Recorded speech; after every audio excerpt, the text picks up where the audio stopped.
নমস্কার, শ্রমিক কথা আপনাদের সকলকে স্বাগত জানাই। পশ্চিমবঙ্গ রাজ্য সরকারের ন্যূনতম মজুরি ভার্সেস দিল্লি সরকারের ন্যূনতম মজুরি ভার্সেস কেন্দ্রীয় সরকারের ন্যূনতম মজুরি মাধ্যমে মধ্যে আজকে আমরা একটি তুলনামূলক আলোচনা করব এই ভিডিওর মাধ্যমে। আপনারা যদি চ্যানেল নতুন এসে চ্যানেল অবশ্যই সাবস্ক্রাইব করুন, পাশে যে নোটিফিকেশন বেলটি আছে ওটাকে অলে ক্লিক করে দিন। আমরা এরকম অনেক ইনফরমেটিভ ভিডিও আগামী দিনেও নিয়ে আসবো। দেখুন, পশ্চিমবঙ্গ রাজ্য সরকারের যে ন্যূনতম মজুরি রয়েছে সেটা বছরে দুবার রিভাইজ করা হয়। একবার ডিসেম্বর মাসে, তারপর থেকে সেটা জানুয়ারি মাসে লাগু হয়ে যায়। সেটা জানুয়ারি থেকে জুন অবধি 6 মাস চলে। আবার দ্বিতীয়বার যখন এটাকে কার্যকর বা লাগু করা হয় তখন জুলাই মাস থেকে ডিসেম্বর মাস অবধি কিন্তু চলে।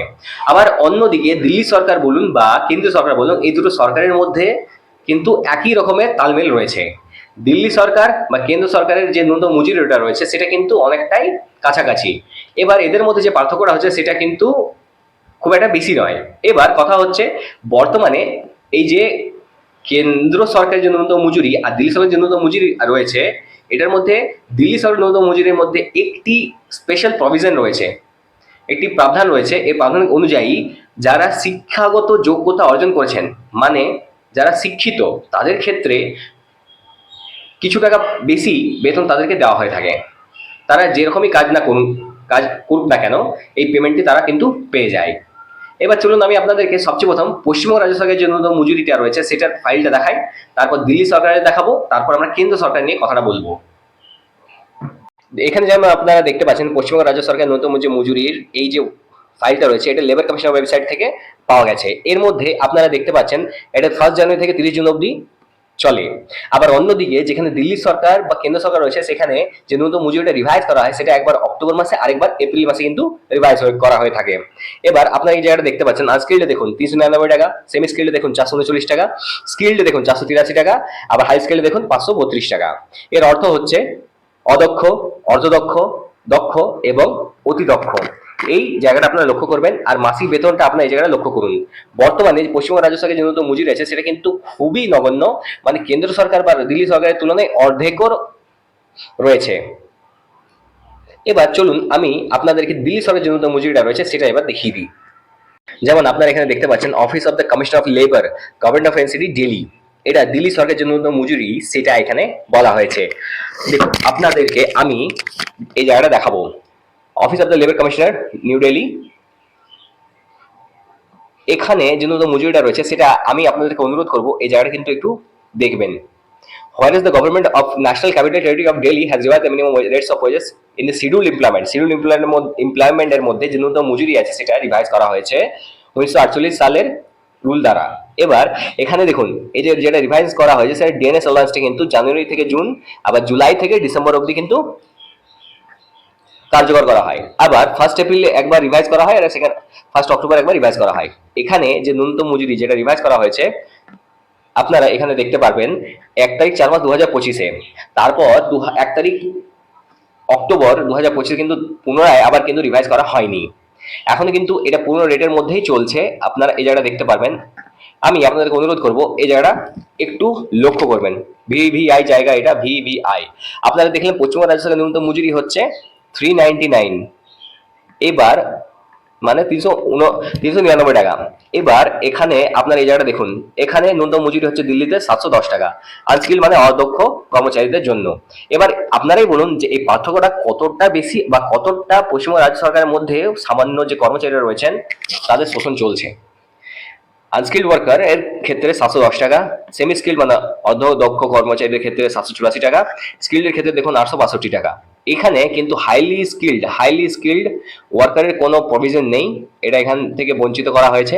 আমি জানি না এটা নিয়মটা কি। দিল্লিতে কিন্তু হাইলি স্কিল্ড ওয়ার্কারদের ন্যূনতম মজুরি নেই। এবার এখানে আপনারা এই জায়গাটা একটু লক্ষ্য করবেন, এটা খুবই ইম্পর্টেন্ট জায়গা, মানে পড়াশোনা করলে অনেকটাই মানুষ আগে যেতে পারে।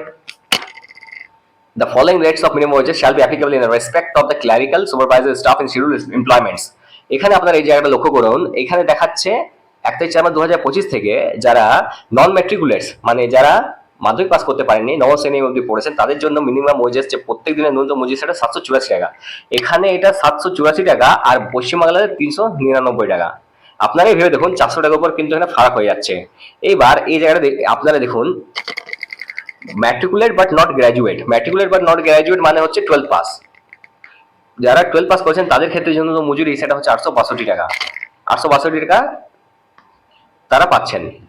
এইবার গ্র্যাজুয়েট অ্যান্ড অ্যাবভ, যারা গ্র্যাজুয়েশন পাস করেছেন, স্নাতকোত্তর এবং তার থেকেও বেশি যদি উনি ডিগ্রি নিয়ে রেখেছেন তাহলে উনি পাবেন। এখানে যেমন আপনারা দেখতে পাচ্ছেন, এই জায়গাটা একটু লক্ষ্য করবেন, ministry of labour and employment, government of India. এখানে এইটা কিন্তু কেন্দ্রীয় সরকারের যে ন্যূনতম মজুরিটা রয়েছে সেটা, এই যে নোটিফিকেশনটা দেখুন 30/3/2026 পাস করা হয়েছে। এখানে যে ন্যূনতম মজুরিটা রয়েছে সেই ন্যূনতম মজুরিটা বর্তমানে দেখুন এখানে কি বলা হয়েছে, এখানে বলা হয়েছে, এখানে ready reference ABC enclose annex for ready reference. বর্তমানে A zone area, B zone area এবং সি জোন এরিয়া, তিনটে শ্রেণীতে কিন্তু ন্যূনতম মজুরিটাকে ভাগ করা হয়েছে। মনে রাখবেন, কোথাও কোথাও এ জোন এরিয়া বলতে বোঝায় মেট্রোপলিটন সিটি, যেখানে কিনা আমাদের পাতাল রেল চলে।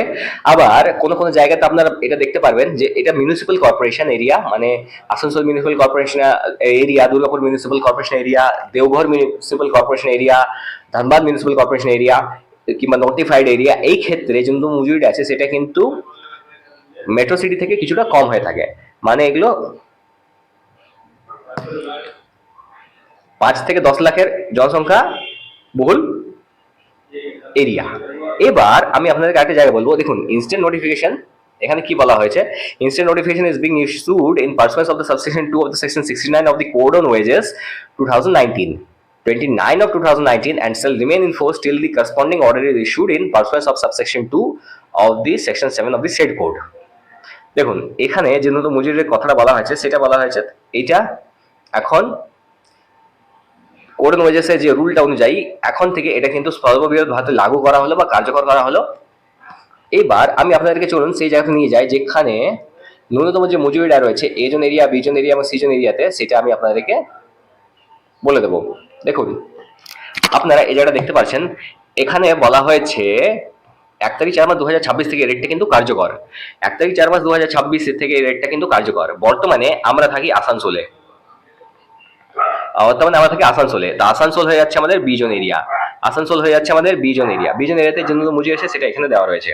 এবার সবচেয়ে প্রথম আপনাদেরকে আমি অনুরোধ করবো, এই জায়গাটা দেখুন, আজকের ক্ষেত্রে দেখুন 827 টাকা এ জোন এরিয়াতে, আবার বি জোন এরিয়াতে 793 টাকা, সি জোন এরিয়াতে 556 টাকা।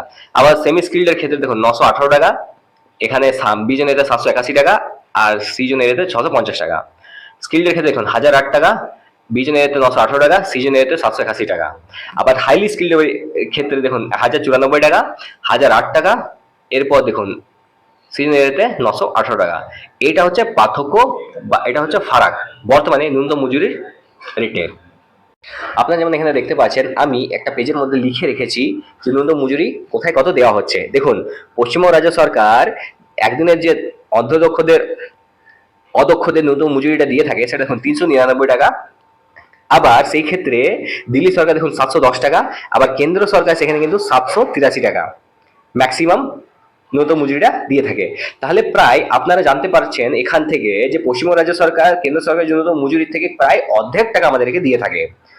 এইবার এখানে যে পার্থক্যটা রয়েছে সেই পার্থক্যটা কিন্তু অনেকটাই বেশি। এছাড়াও দিল্লি সরকার যে একটা বিশেষ রেজুলেশন দ্বারা নবম শ্রেণী পাস অবধি দেখুন 784 টাকা এখানে দিয়ে থাকেন। আবার 12 বা দ্বাদশ শ্রেণী অবধি দেখুন 862 টাকা, আবার স্নাতকোত্তরে 937 টাকা ন্যূনতম মজুরি কিন্তু এখানে দেওয়া হয়ে থাকে। আপনারা চাইলে এই জায়গাটা স্ক্রিনশট নিতে পারেন অথবা পজ করে ভিডিওটা দেখতে পারেন। আমি এটা পেজে বানিয়েছি। দেখুন এখনো অবধি পশ্চিমবঙ্গ রাজ্য সরকারের যে ন্যূনতম মজুরিটা রয়েছে সেই ন্যূনতম মজুরিটা কিন্তু রিভাইজ করা হয়নি। বর্তমানে আমরা জুন মাসের মধ্যে রয়েছি, 30 জুন কিন্তু লাস্ট ডেট পশ্চিমবঙ্গ রাজ্য সরকারের ন্যূনতম মজুরিটা রিভাইজ করার জন্য। এরপর থেকে পশ্চিমবঙ্গ রাজ্য সরকার আর আমাদের কেন্দ্রীয় সরকার যে একইভাবে চলছে সেই অনুযায়ী যে ন্যূনতম মজুরিটা আছে সেটা অনেক ধাপ বেড়ে যাবে। আমরা দেখবো আগামী দিনে যে বর্তমান ন্যূনতম মজুরির সাথে আগামী দিনে এই যে ফারাক বা এই বিশৃঙ্খলা রয়েছে সেটা কত দূর সঠিক হতে পারে। যদি এই ভিডিওটা আপনার ইনফরমেটিভ লেগে থাকে তো চ্যানেলটা অবশ্যই সাবস্ক্রাইব করুন, পাশের জন্য বেল আছে ওটাকে অনেক ক্লিক করে দিন। আমরা এরকম অনেক ইনফরমেটিভ ভিডিও আগামীতেও নিয়ে আসবো। আজকে এতটাই, ধন্যবাদ।